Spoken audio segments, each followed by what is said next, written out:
Under the lights of the entertainment industry, where presence is measured by contracts and appearance counts, disappearance sometimes occurs without a single announcement.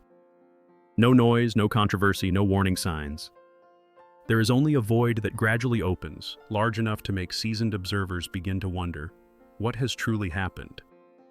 The case of Yu Menglong began precisely from such a void. Yu Menglong was once a familiar name in the steady machinery of the Chinese entertainment industry. He did not represent clamor or shock. His image was associated with stability, control, and safety. There were no officially confirmed scandals. There were no controversial statements circulating in the media. Because of this, when his presence began to fade, the initial reflex of the public was to overlook it. A project no longer mentioned could simply be a change in plans. A delayed schedule could merely be an internal adjustment. In an industry accustomed to volatility, these minor signs were not enough to form a story. However, what makes this event noteworthy is not the disappearance itself, but the way it unfolded. The voids did not appear in isolation. They repeated, following the same pattern for many months. Whenever the name Yu Menglong was mentioned, the reaction was usually silence. No confirmation, no denial, no explanation. Search results changed. Certain content that once existed became difficult to access. Those previously involved chose to evade the subject. Each individual element could be seen as coincidental. But when placed side by side, they formed a familiar outline for those who had witnessed how the system handles issues it does not wish to face directly. Here, silence is no longer a pure information gap. It becomes a maintained state. In an environment where every statement is carefully weighed, saying nothing is also a choice. And when that choice is repeated enough times, it begins to carry meaning. The question is no longer what Yu Menglong did, but why mentioning him leads to the same consistent silent reaction. This story does not require a sensationalist hypothesis. It also does not need a rushed conclusion. What is worth analyzing lies in the underlying operational mechanism.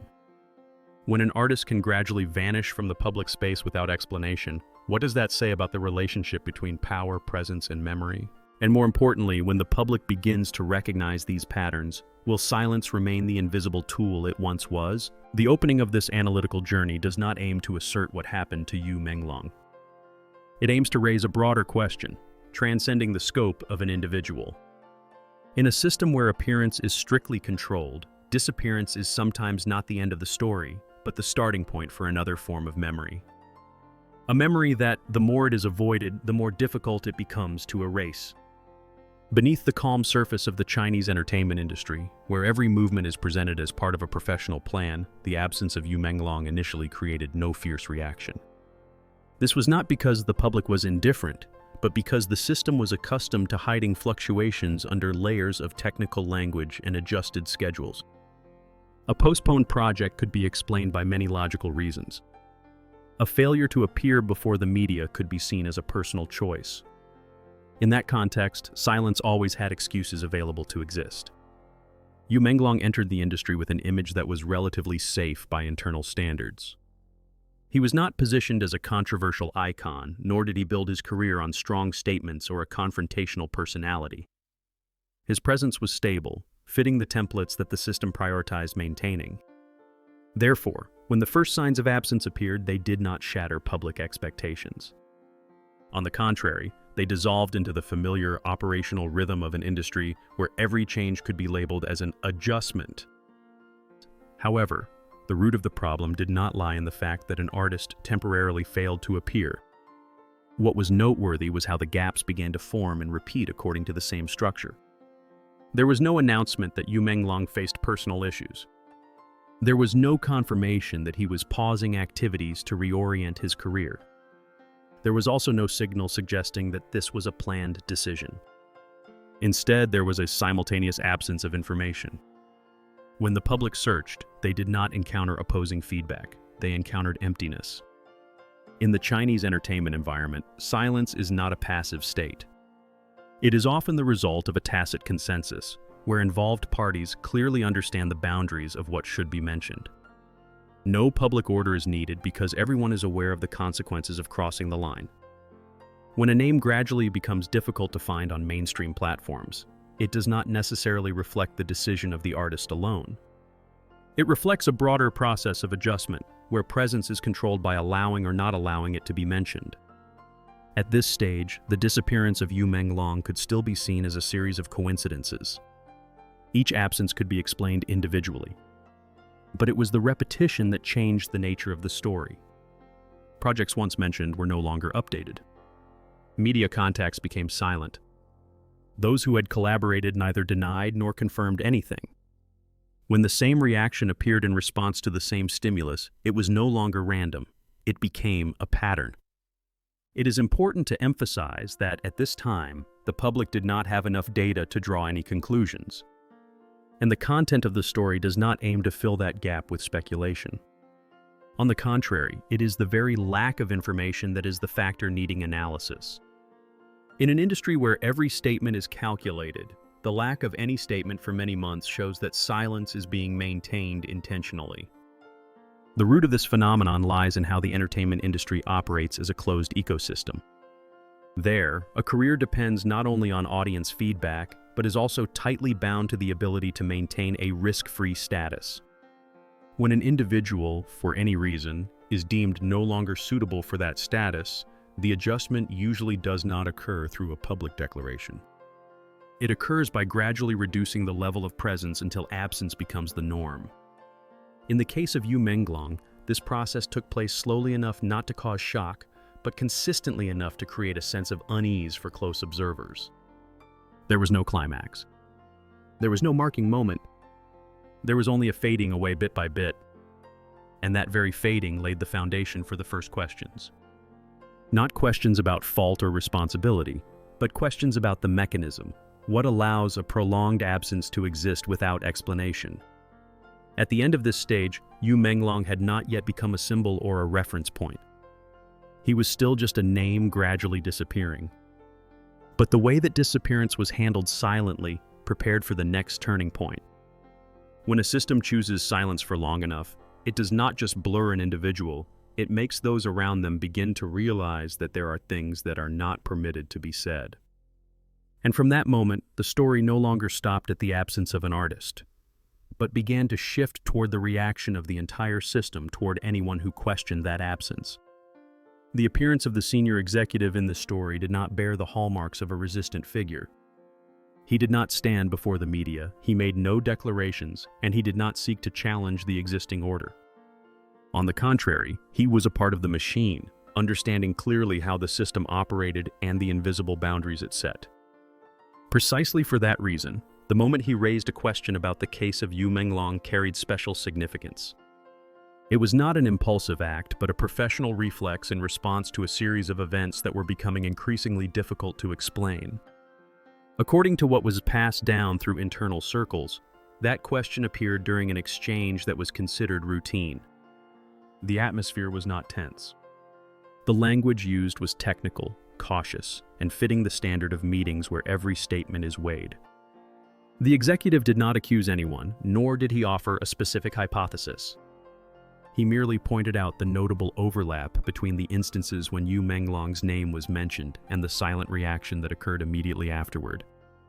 In an environment accustomed to ignoring blurred spots, naming an anomaly, even in neutral language, was enough to break the state of safety. It is worth noting that the question was not recorded in the official minutes.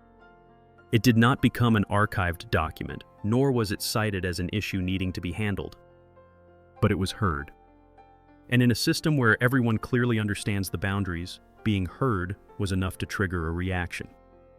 In less than 2 days afterward, that executive began to disappear from the positions once associated with decision-making power. There was no dismissal notice. No reason was announced.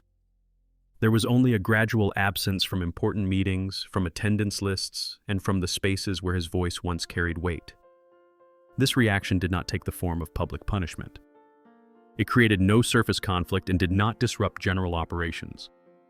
It was this very smoothness that made it effective. In the entertainment industry, where a stable image is always prioritized, removing an individual by blurring their presence helps the system avoid any unnecessary attention. Simultaneously, it sent a clear enough message to the rest. There are questions that do not need to be answered, and asking them can lead to professional consequences.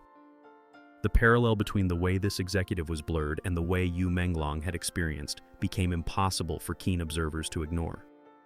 Both were not publicly accused. Both were not explained.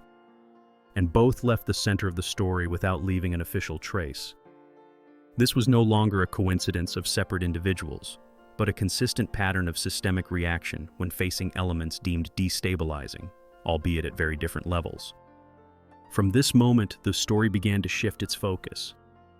It no longer revolved only around the absence of an artist, but expanded to the question of the limits of internal discussion.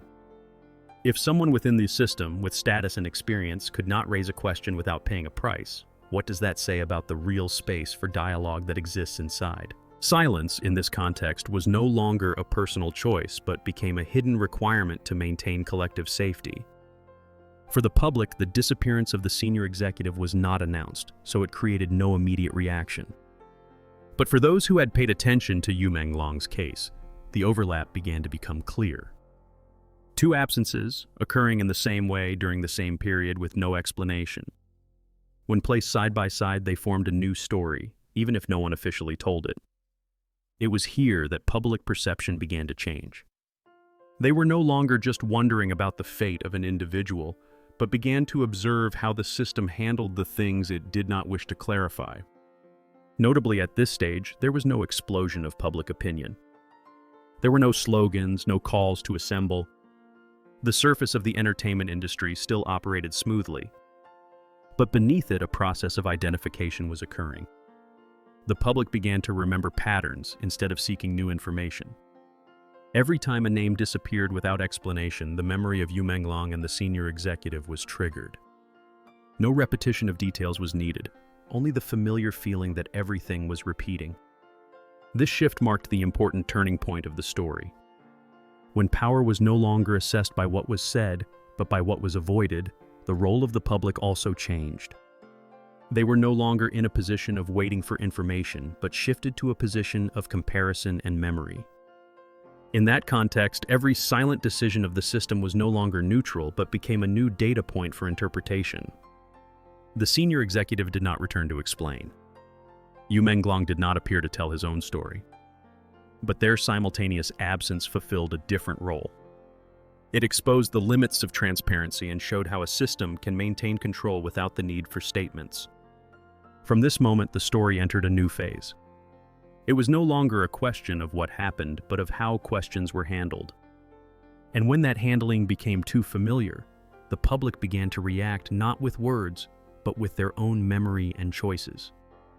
The story no longer revolved around how Yu Menglong had disappeared, but focused on how the public reacted as that disappearance stretched on without explanation. Notably, that reaction did not take place in familiar forms. There was no wave of public outrage. There was no call to assemble. There were no repeated slogans. Instead, it was a more silent process, slower but much more persistent. The first signs appeared in the form of scattered questions. They were not written in a conclusive tone, but were merely record-keeping. Has anyone noticed? Why is everything so identical? And these questions did not aim to assert anything, and it was precisely that reserved nature that helped them survive. They were not strong enough to be considered provocative, yet not too faint to be ignored. Gradually, these small questions formed a layer of collective awareness, where the public began to share with each other not new information, but the familiar feeling of a repeating pattern. When no further official data was provided, the public turned to a different approach. They began to remember. Old timelines were placed side by side. Absences without explanation were linked together. No one among them possessed the entire picture, but each person held a piece of the memory. And it was that very dispersion that created a form of reaction that the system found difficult to control. There was no center to handle. There was no representative to respond to. There was only a network of memory being maintained by individual choices. This shift marked the formation of a decentralized boycott. It was not named as such, and perhaps that is why it was effective. The public did not declare they would stop supporting anyone. They simply quietly changed their consumption behavior. Some chose not to follow content related to entities believed to benefit from the silence. Others became more cautious regarding promotional campaigns once considered safe. There were no lists, no calls, but these choices were repeated often enough to create a signal. What made this reaction special was that it was not based on immediate emotion. It did not explode and then subside. It accumulated. Each individual decision was insignificant, but when placed in the context of collective memory, they began to carry weight. The public no longer asked what happened to Yu Menglong, but asked, why are stories like this always handled in the same way? That question did not need an immediate answer to continue existing.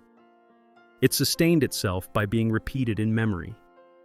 The spread of the story beyond borders occurred according to a similar logic. When domestic space became restricted, external communities began to retranslate, reanalyze, and place the story in a broader context. International articles did not directly mention Yu Menglong's name, but clearly hinted at the pattern his case represented. The more it was compressed in one place, the more it was explained elsewhere. This made domestic silence no longer sufficient to shape how the story was understood on a global scale. In this process, Yu Menglong's position in the public perception began to change. He was no longer seen as an artist needing to be followed or protected. He became a reference point. Every time another project was delayed without explanation, the memory of him was triggered. Every time another name disappeared from the media, that familiar feeling appeared. Yu Menglong's presence no longer lay in whether he appeared or not, but in the fact that he had become part of the pattern that the public used for comparison. For the system, this was the most difficult type of challenge to handle. There was no climax to extinguish. There was no specific object to respond to. There were no clear demands to meet. Instead, there was a state of prolonged observation where every action was remembered and checked against the past. In that context, every silent decision was no longer neutral. It became a new data point added to the forming collective memory. The climax of this stage did not come from an explosive event, but from the clear realization that the balance of power had begun to shift. Not in a sudden way, but in a persistent way. The public no longer waited for an explanation to continue their support. They had learned to use their attention as a tool. When attention is withdrawn selectively, it creates pressure without the need for noise. At this point, the story reached a form of silent enlightenment. Silence was no longer invisible. It had been identified, remembered, and placed into context. Yu Menglong did not appear to say anything, but he did not need to. His role in the story had completed its transformation. From an absent individual, he became an invisible yardstick for how the system reacted to things it did not wish to face. And it was that yardstick that paved the way for the final part of the story, where the question no longer pointed toward the past, but toward the future. When silence repeats, what will the public continue to do with their memory? The story closed without a clear ending moment. No press conference was held to explain. No official document confirmed what had happened to Yu Menglong. Time continued to pass. The entertainment industry continued to operate at its familiar pace. New faces appeared and new projects were announced. On the surface, everything seemed to have returned to a state of stability. But it was that very flow that hid a deeper change, quieter and harder to reverse. Yu Menglong did not return to reclaim his position. The senior executive did not appear to tell the story from the inside. Their absence was not compensated by any explanation. However, it is noteworthy that the story did not disappear as a result. On the contrary, it shifted into another form of existence. It was no longer a series of events needing to be updated, but a memory that had been recorded. In an environment where information can be delayed or blurred, collective memory becomes the space that power finds hardest to control. The greatest lesson did not lie in the fate of an individual, but in how silence was interpreted. Previously, silence was often seen as a safe choice, a strategy of waiting for attention to subside. But in this case, silence did not weaken the story. It made the story exist longer, because every time silence repeated, the public had another data point for comparison. The consistency of the gaps became a clearer message than any denial. Here, the relationship between the public and power has undergone a subtle shift. The public no longer waits for answers to continue their support or opposition. They learn to observe through behavior. They use their attention as a selective resource. When attention is withdrawn, quietly but persistently, it creates pressure without the need for noise. The system may not change immediately, but it begins to become more cautious, not because of public criticism, but because of the fear of being remembered. Yu Menglong, at this endpoint, is no longer seen as an absent artist. He has become a reference point in social memory, a name that recalls the question of how things that are not said are handled. His presence lies not in whether he reappears or not, but in the fact that whenever a similar silence occurs, the memory of him is triggered. This story does not provide a definitive conclusion. It leaves an open question for the future. When the darkness of silence repeats, what will the public continue to do with their attention and memory? Will silence still be a solid wall, or will it gradually become a sign of things that have not yet been acknowledged? The answer perhaps does not lie in official statements, but in the very way the public chooses to remember and act. And in that choice, power has begun to shift, though very slowly it is irreversible.